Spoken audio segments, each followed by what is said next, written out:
Right before reality shifts, your mind does this one thing. Something subtle yet decisive happens inside the mind, and almost everyone interprets it incorrectly. Don't expect a revolutionary discovery or a sudden burst of motivation. In fact, the signal that you're about to leap timelines doesn't come with excitement or clarity. In fact, it often feels like the opposite. A strange pause, a split second where the impulse to react appears, and then hesitates. Most people think this hesitation is confusion, doubt, or loss of alignment. It isn't. This is the exact moment when the system is about to reorganize and the mind hasn't caught up yet. If you understand what I am going to reveal today, you will discover why most people reset their own miracle seconds before it happens. Stay with me, because by the end of this video, I will show you the exact technique to stop interrupting your quantum collapse when the void appears. This is the part nobody teaches you about the mechanics of manifestation. Right before a quantum shift, the mind reaches for its old reflexes. It wants to label what's happening. It wants to evaluate, to predict, and to do something. This impulse feels almost automatic, like muscle memory. But listen closely. That reflex is not intuition. It is conditioning. It is the nervous system attempting to reassert control at the very moment control is no longer required. In quantum physics, there is something called the observer effect. It's not about watching harder. It's about how observation alters outcomes. When a system is under constant measurement, it remains in flux. Probabilities stay open and nothing commits into form. While you are watching and reacting emotionally to see if your life has changed, you are still measuring. But why does this silence of reality hurt so much?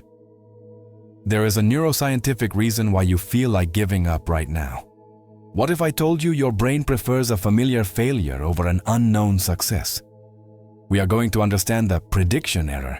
But first, understand that if you react now, you are literally pushing your new reality away. Neuroscience explains this with surprising precision. When the nervous system is in a reactive state, the brain remains in high-frequency beta. Beta is the state of anticipation, evaluation, and correction. It is useful for problem solving, but it is terrible for integration. In beta, the body signals that something is unresolved, and reality responds to that signal by keeping outcomes unresolved as well. This is why manifestation so often feels like it almost worked right before something aligns externally. Your internal system enters a quiet threshold state, not excited, not fearful, just still. To a mind used to effort, this stillness feels unfamiliar and strange, so the mind tries to fill it with thoughts, meanings, or reactions. That reach is the interruption. The paradox is that the mind believes reacting will help. It thinks, if I analyze this, I'll stay aligned. Or yeah, if I adjust my thoughts now, I'll lock it in. But at this stage, alignment has already occurred at a deeper level.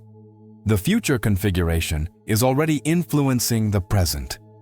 What is missing is not more effort, it's restraint. You need to stop reacting.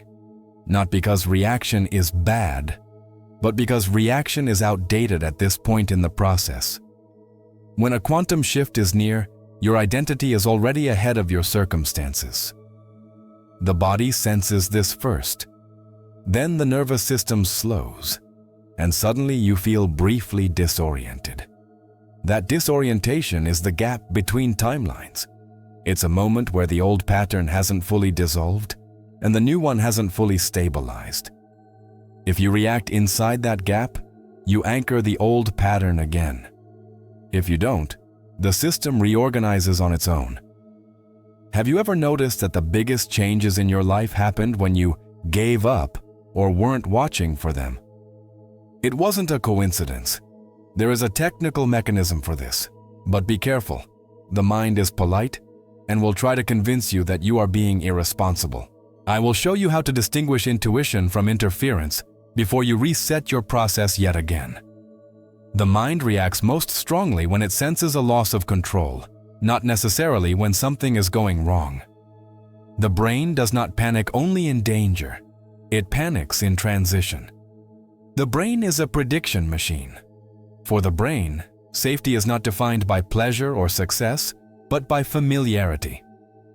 When the future begins reorganizing itself beyond known patterns, the brain experiences a data gap. It cannot forecast accurately anymore.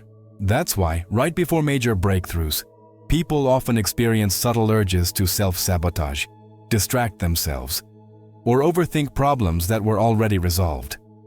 It's not because the outcome is wrong, but because the brain cannot map it yet.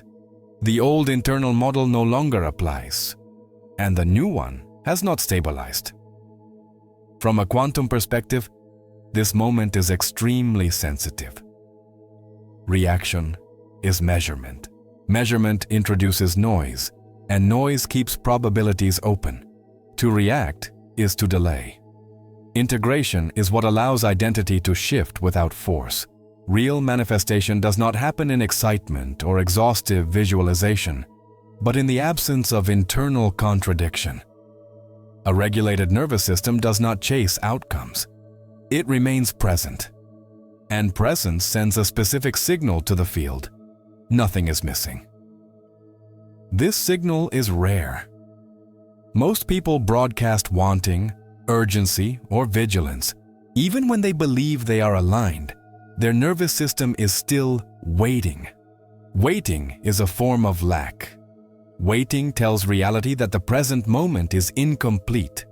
When you stop reacting, the waiting dissolves and time reorganizes. This is why people report that results arrive all at once. The delay was never external. It was internal interference.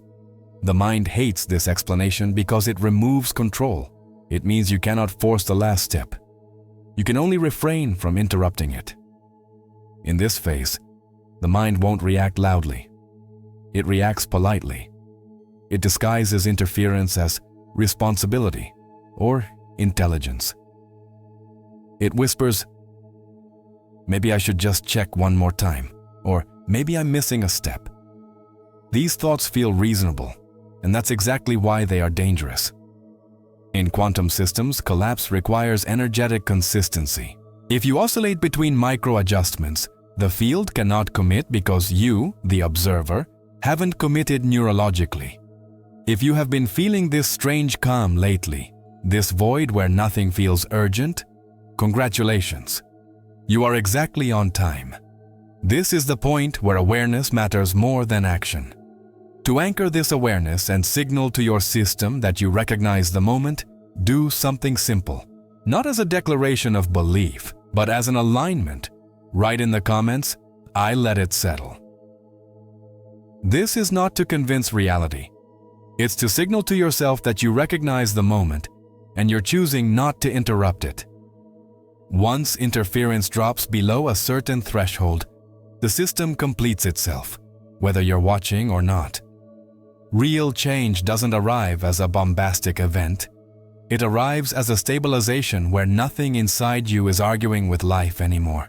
If you feel you need a structure to maintain this stable observer state and not fall into the traps of your nervous system, check out our Quantum Rebirth Guide in the first pinned comment. It was designed to dissolve those micro-interruptions that restart your old loops. Reality no longer needs to teach you the same lesson of struggle. It is ready to move forward with you. Thank you for expanding your mind with NeuroQuantumMind. We'll see you in the next shift.